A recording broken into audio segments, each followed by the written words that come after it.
Mm.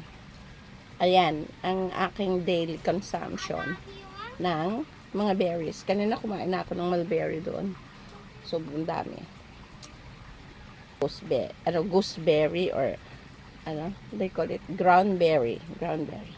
Kain tayo. Mm. Sarap.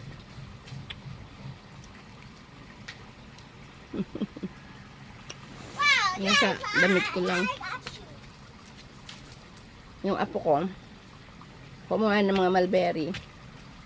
Tapos pinapakain niya doon sa mga isda doon sa creek na ano. Ayan. Sarap.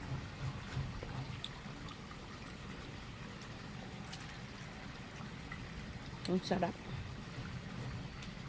Ang mahal-mahal nito sa ano. Wala ano binibenta nito. Siguro.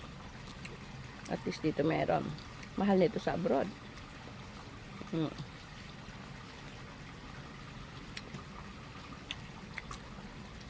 This is priceless. Sarap.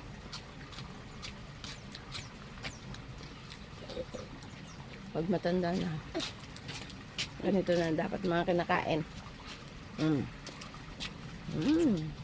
Dami. Punta ako dito sa ayan, para mag-harvest nito.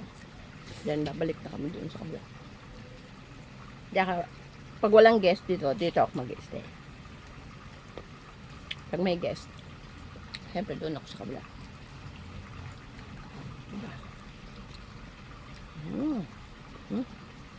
Wala na. Sarap. Tapos kumuha kami ng eto. Diba? Ito ang aking ulam. Lubi-lubi. Lubi-lubi.